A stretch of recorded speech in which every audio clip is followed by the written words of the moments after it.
Orania attract a lot of international visitors, and rightly so, because we have a lot of international support, which is obviously quite important for us as a community. And it's, I think, for Orania to be as small as it is, a role player in some of the international discourse is quite a privilege. What's also a privilege is to have Connor Whittle here with me today in Orania. Connor is a first-time Orania visitor, but a long-time knower of, or maybe supporter of Orania and the Orania-idea. And Connor, you are currently residing in Germany, but you are actually Australian. Yes. Hi. Thank you for having me on, and thank you for inviting me to your incredible town project lifestyle here. It's a serious honour. Yeah, that's good to hear. Connor, why are you in Orania? I think would be the first very relevant question. Why did you decide to visit Orania? Well, mainly it's about logistics. I'm moving my family from Germany back to Australia, and as a part of that comes this enormous, flight. And swinging by South Africa was it's a bit of an opportunity to really take, and it's kind of now or never. So or wait a decade to do it again. Fair enough. It's I've been aware of the Orania project for many years, and some of my friends in Germany are very actually involved with the Orania project, and I've had the very great pleasure of meeting some of your people when you come to Germany. So I absolutely wanted to jump on this opportunity. Connor, what are some of the things about Orania that is specifically to your interest? What made that original impression, or what started that original interest about the Orania idea? In Australia, I was the president of the Western Australian Liberal Democratic Party, which is a libertarian, a classical liberal political party, and we have the Anglo-Saxon tradition of small government and people going their own way. Yeah, but other meaning to liberal is what we as South Africans generally understand it. But specifically with that idea of a more libertarian kind of government setup, that's obviously very relevant to Orania. Yes, I've been very. I've had a great interest in learning more about the South African experience. And the history of the Afrikaners and Boers from your original first days in the Cape Colony through to the Great Trek, and I think there's an enormous amount of shared cultural experience which we have both come across in our own ways. In Australia, in the American experience and the South African experience, and it's really cool to see this. You're referring to culture, Connor, and something that we very quickly picked up is that you are a great enjoyer of freedom-related songs, music, cultural folk music, specifically with reference to, freedom, from Irish folk music to German folk music to even a little bit of Afrikaans in your trip now. Tell us a bit more about that. Where does that interest come from? Well, after leaving Australia, I had a little bit of interest in folk music. I've played guitar since 2011, acoustic guitar, and I've always sung since I was a child. And coming to Germany, I kind of left politics, the actual practical side of politics behind, and I threw myself into the cultural scene. And through this, I learnt all these types of German cultural songs and their great, depth of cultural heritage, which is still extant. It's still, with them today. And through that experience, I learned a lot about, these parts of culture which were lacking from my historical experience. My people's culture is fairly relatively new. We came from the cities mostly. We came from English cities and moved to Australia. So it's not quite as deep. And I was able to discover so much more about what was missing, and through that learn how to find it again. And through this, it really had a, I don't want to use too many buzzwords, but had a great synergy with with ideas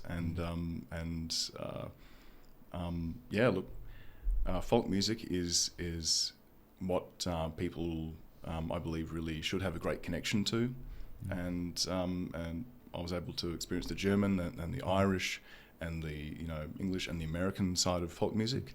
And through this, I'm really excited to learn more about South African folk music.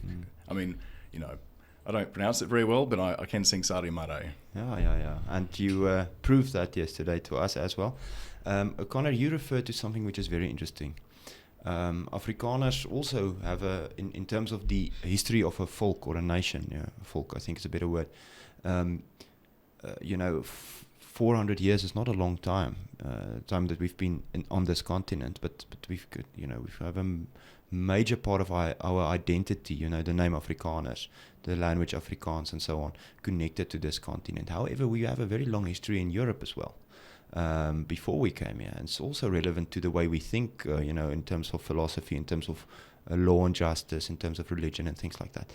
And you referred now to Australia also being, as a distinct people, quite young. In the same way, I think that Afrikaners are quite a young folk.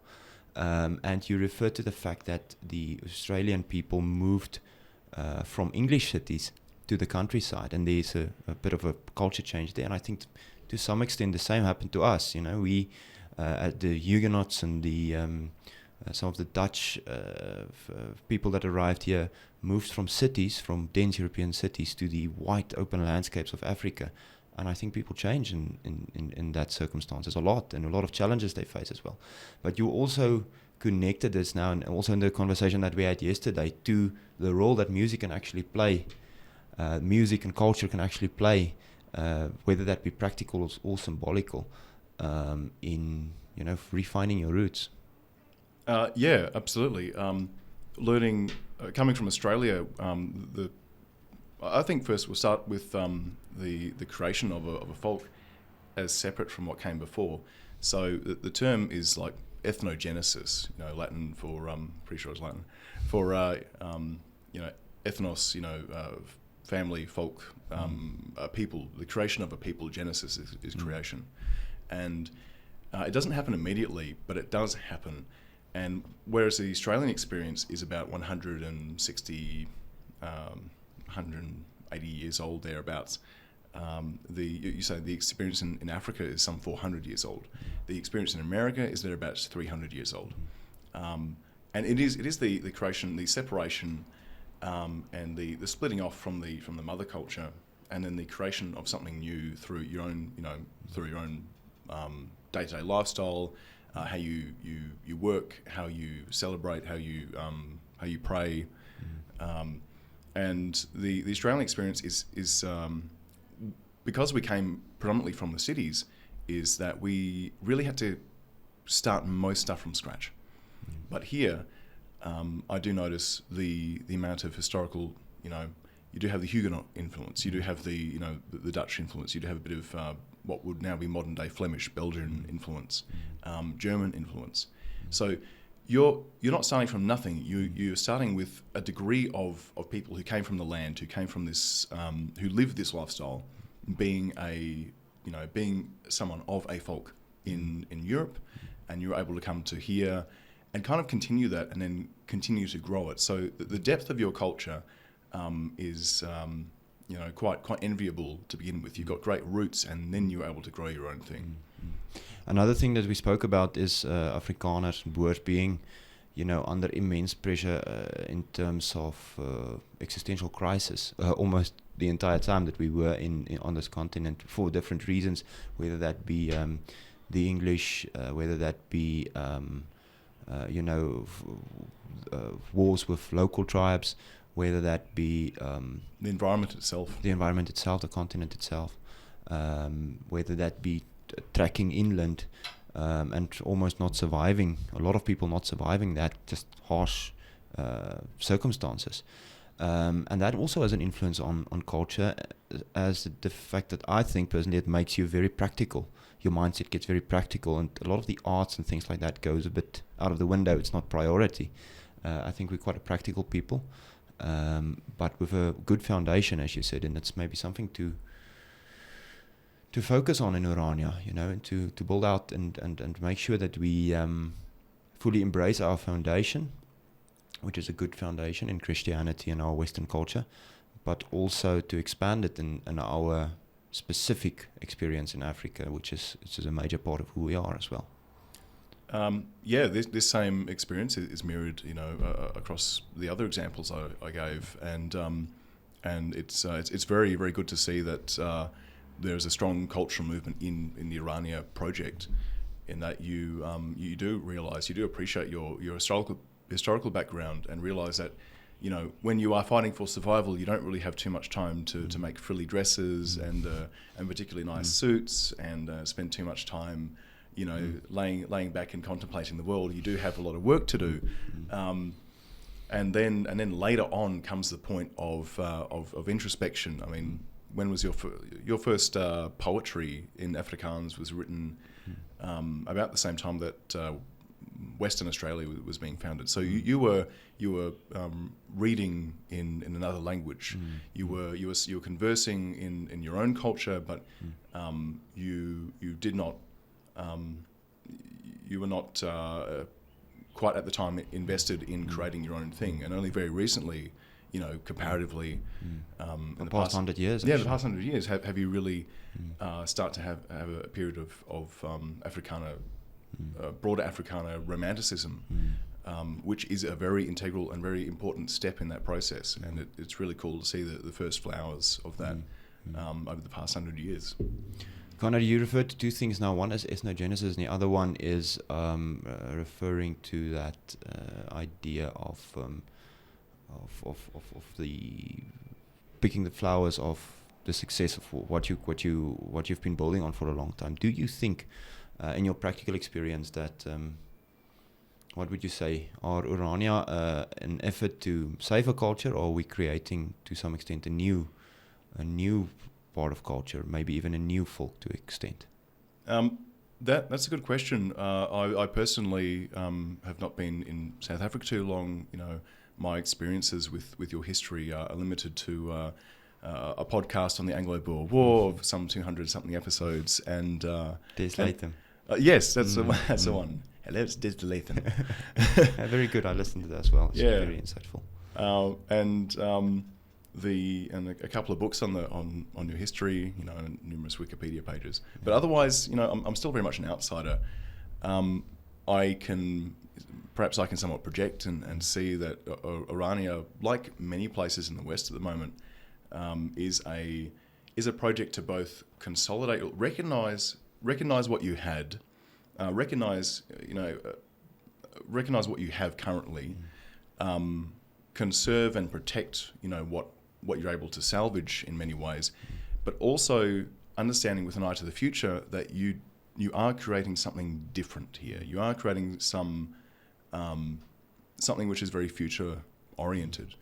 The example which I continuously fall back on is German romantic nationalism before Germany was before the German states were unified under Otto von Bismarck. Yes, Bismarck is even before the French invaded and there was an external pressure force, is that there was this idea of this romantic movement in Germany, is that they had a lot more in common than they did apart. And they were the Kölsch, people from Cologne. They were the Bavarians, they were the Thuringians, they were the Prussians. They were different people, and they warred very continuously, very, very brutally often. And there was a romantic movement to understand that they did have a shared cultural, a shared heritage through history, language, culture, and they have shared interests. And then came the very, very strong external pressure of the age of European imperium, which was the Dutch empires, the Swedish Empire in the 1600s, the British Empire, and then very pointedly the French Empire under Napoleon, which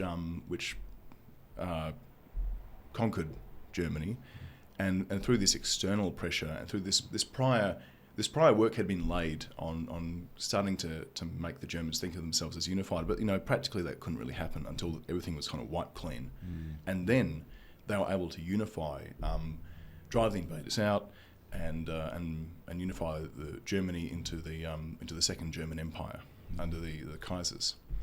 So I think this is a common theme through history, is that peoples discover how much in common they have once there is an external pressure put upon them, and they realise that frankly they have a lot more in common than the people trying to take over their stuff, take over their land, and So. Do you think that's relevant in Western politics today as well? Absolutely. I think people of my generation didn't really experience the world of say the previous.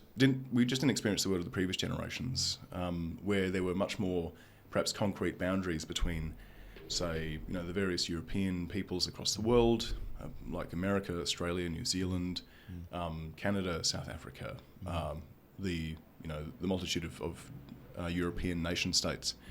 We have a world where these national borders have been eroded, and we're kind of facing very similar problems and concerns, whether they be economic or whether they be ones of, frankly, mass migration. And we are discovering that with the old borders kind of torn down, and the absolute ease of communication these days, is that we were discovering that we're having a lot more in common with people. The Canadian has a lot more in common with the people of South Africa, perhaps, than he might have with a person from a neighbouring state.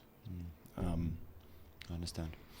Connor, coming back to Orania, firstly I want to ask you, do you think the Orania-idea, the idea which very much focuses on demographic politics, as we call it, the idea that you have to be a demographic majority in your own area in order to have any political power over your own area or your own people, make any political decisions for yourselves, and that's where our idea of own labour comes from, and our entire idea of filling this part of the country and the part of the Northern Cape, which is a demographic hole actually, with Afrikaners, in order to have some say over ourselves at least, and hoping that grows to something bigger. Do you think that's relevant for Europeans today? That's this Orania idea? Very more than simply relevant. Orania these days is very well known among many circles across the world. Again, through the ability to communicate so easily, and people people not only wish this for their own countries, but they watch with very great interest is what is happening in Orania. You say that this is a town of some 3,000 people. Your global audience is frankly in the millions, who are very interested in what you're doing here, and see this place as a very something very inspirational. It is absolutely very very similar, and many people would absolutely want something similar in their countries, whether it is Orania specifically or an equivalent of a geographic area full of your own people. Demographics, after all, as the saying goes, is destiny, and well, it seems like the destiny of Orania seems pretty positive. Yeah, I hope so. Orania is by no means perfect, and we have our challenges, but I think it's a community with a lot of hope. I'm going to try and start landing this plane now, Connor. I want to ask you some final questions, and that is, firstly, in terms of in practical terms, what you expected and what you saw here. Is there any difference? And if yes, then what? Of course, because of my friends in Germany and my experiences, I did get to have a bit of a very very quickly a first-hand or a second-hand view of Orania. So a bit more than simply reading your Facebook page or reading a Wikipedia article. So in many ways, Orania, I kind of came here knowing a bit more about it than the usual person. I mean, it's why I was so interested in coming here. And I guess it's just more of a comparison flying into Cape Town and then seeing that to an Australian, your houses in South Africa, your streets, everything is just kind of in the uncanny valley. It's all so similar to what I grew up with, but we don't have fortress walls and razor wire and rubbish on the streets and, you know, electricity going out for hours per day. So I guess it's more of a, I came here and it's more of a comparison shock. That, you know, I come to Cape Town, which I'm told is not even the worst, and then I come here and I'm just able to really appreciate the work which has been put in and which has been done. Other than that, my background is, my personal profession is in architectural drafting, and I've got a very keen eye and I'm very interested in the types of houses being built here, and just the historical styles and the modern styles, and I'm I find it really cool that culture influences even the buildings which you're making here, rather than just the modern, you know, tin frame, bed steel construction. Practicality is obviously still a major concern in Orania's construction, be that with the issue of labor, the issue of cost, the issue of our climate, which is challenging. But I hope that a distinct Orania architecture or architecture style will also develop soon. Connor, thank you very much. Thank you for your time. Thank you for visiting Orania and experiencing it firsthand. It was an honor to have you here. It was good to have a lot of conversation with you as well. And I'm sure we're going to see you, maybe your family, and some of the other German or maybe Australian supporters of Orania for a second visit. Absolutely, you will. Promise. Thank you very much. Thank you, Joost.